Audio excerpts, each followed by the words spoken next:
앞에 건 길지 않아 그럼. 괜찮아요, 괜찮아요. 안녕하세요. 동서문화로의 신용철입니다. 그러면 전번에 계속해서 청년 이승만의 미국 생활을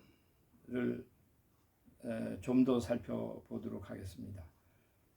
전번에 말씀드렸던 대로 이승만은 1910년 한일 합방이 되던 그 해에 미국의 프린스턴 대학에서 박사 학위를 받습니다.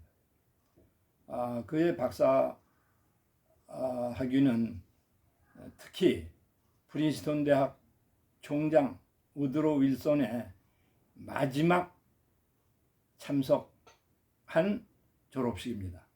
그 얘기는 무슨 의미냐 하면 우드로 윌슨 미국 대통령, 그 당시는 이제 대학 총장인데 그분은 아마 그 총장을 임기를 끝으로 해서 주지사에 출마하고 그리고 주지사를 거쳐서 28대 미국의 대통령으로 당선되기 때문입니다. 그러니까 그분 윌슨 대통령, 즉 윌슨 총장으로부터 박사 학위를 받는 그런 영광의 이제 한국 학생이 되었던 거죠.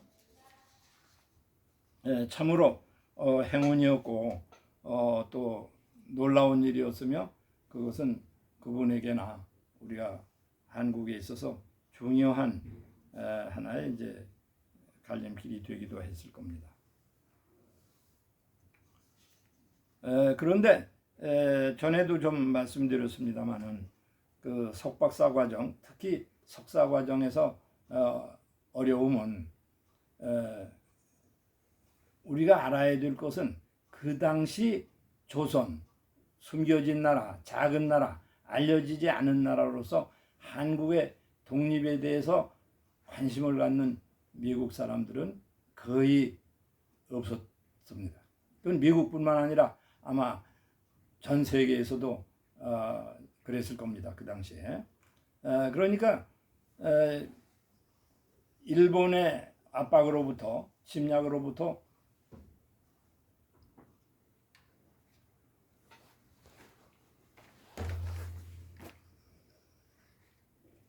벗어나고 또 독립해야 된다고 해서 외쳐도 그에 대해서 관심을 갖는 사람은 없고, 물론 윌슨 총장 같은 분은 그에 관심을 가졌지만은, 그러나 윌슨 총장도 대통령이 된 훗날 이승만을 도와줄 수가 없습니다.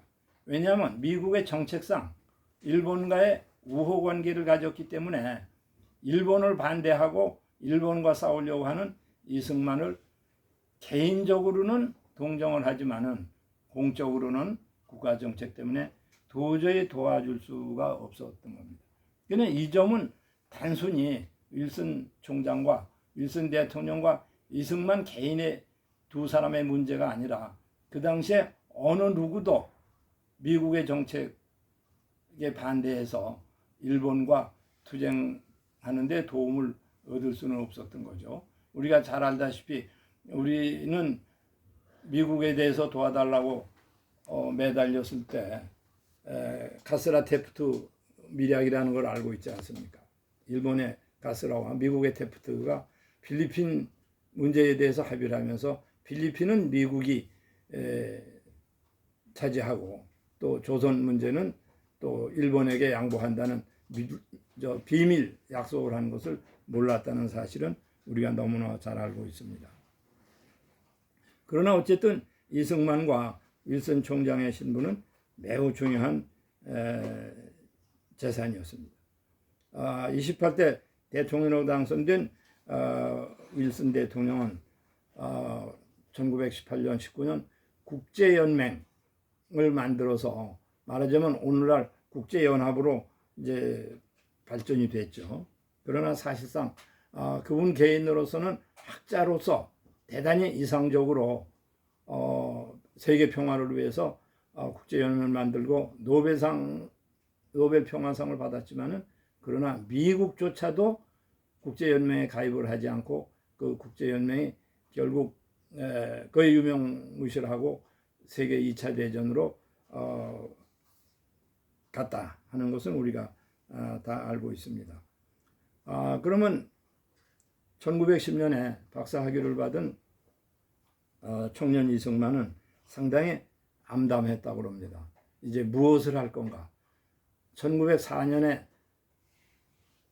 감옥에서 6년 만에 감옥에서 나왔을 때 뭘 할 건가 아득했던 것처럼, 그러나 조국에 돌아가도 이미 조국은 옛날의 조국이 아니라 이미 일본에게 나라가 빼앗긴 그런 상황이었고, 그러나 어쨌든 선교라는 그런 목표를 두고 이제 한국에 들어옵니다. 그래서 들어와서 선교 활동을 하고 당연히 우리가 조선 독립을 위한 활동은 중지할 수가 없었으니까 다시 일본의 그 미움을 사기 때문에 그런 한국에서 있을 수가 없고, 미국 선교사의 도움으로 억지로 겨우 탈출을 해서 미국으로 다시 돌아오게 됩니다. 그것이 아마 1945년 해방 후에 우리나라에 돌아올 때까지 그동안에 이제 망명의 시간이 아마 될 것 같습니다. 그러면 전반적으로 그 당시 상황을 우리가 이제 말씀을 드렸죠. 그러니까 사실상 박사학위를 받고 나서 미국에 있어서 교수를 했다든지 또는 목사로서 목회 활동을 했다든지 했으면 그의 생활은 평안하고 아마 그렇게 파란만장하지 않았을 겁니다. 그러나 그는 그 길을 버리고 독립운동, 구국운동을 했기 때문에 대단히 이제 어려움이 계속되는 거죠. 그러니까 그는 저는 이런 생각을 합니다. 그 시대를 앞으로 시대를 꿰뚫러 보는 해안을 가졌었기 때문에 자기가 사는 시대와 불화한 사람이다. 그냥 앞을 바라보기 때문에 자기가 있던 시대와는 불화한 거죠. 그냥 이것은 일본의 야욕과 일본의 야욕과 미국의 충돌.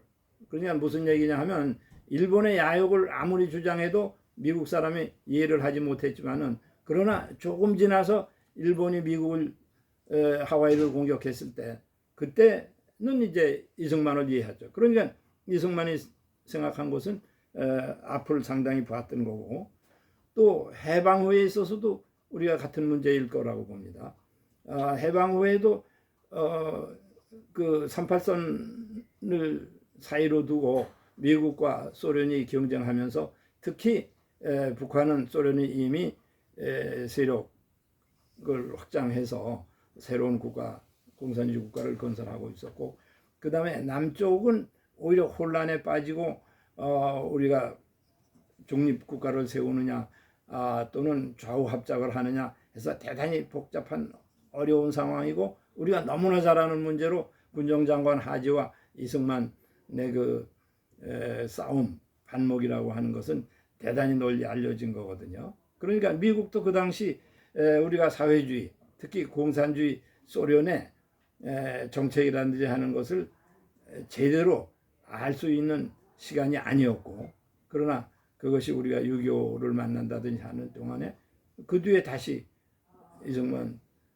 청년 이승만, 그리고 대통령 이승만의 그 정책이 그리고 그의 사상이 상당히 옳았다 하는 것을 이제 알 수 있는 것이죠. 그러니까 그런 점에서 저는 시대를 앞을 바라보면서 자기가 살았던 시대와 불화하고 싸웠다, 이제 그런 생각을 합니다. 그러니까 국제 정세라고 하는 것은 항상 바뀌기 때문에 우리가 불변하는 것이 아니죠. 그러니까 일본과 러시아를 막기 위해서 일본과 손을 잡았다가 다시 일본을 막기 위해서 러시아와 손을 잡고 2차 대전을 하고, 그다음에 2차 대전이 끝나니까 다시 러시아를 막기 위해서 우리가 한반도와 일본과의 손을 잡는 우리가 미국이나 영국들의 정책을 보면서 국제 정치가, 외교가 얼마나 어려우냐 하는 문제를 느낍니다. 그래서 사실상 하나의 에피소드를 얘기한다면 그 미국에서 외교 국제 정치를 공부하고 나서 이승만 대통령이, 그때 대통령이 아니죠, 청년 이승만이 한 얘기는 국제 정치학으로 낸 등록금을 다시 되받아야 되겠다, 되찾아야 되겠다. 왜냐하면 국제 정치라는 게 보니까 이게 전부 엉망이고 지켜지는 것이 하나도 없기 때문에 실제 의미가 없지 않느냐, 그런 얘기를 했다고 합니다. 그냥 그게 상당히 이론적인 면이죠. 아까 말씀드린 대로 윌슨 대통령이 국제연맹 만들어 세계 평화를 하려고 그랬지만 미국조차도 국제연맹에 가입할 수 없는 그런 현실적인 벽이 있었다는 것은 우리가 대단히 참 어려운 문제입니다. 네,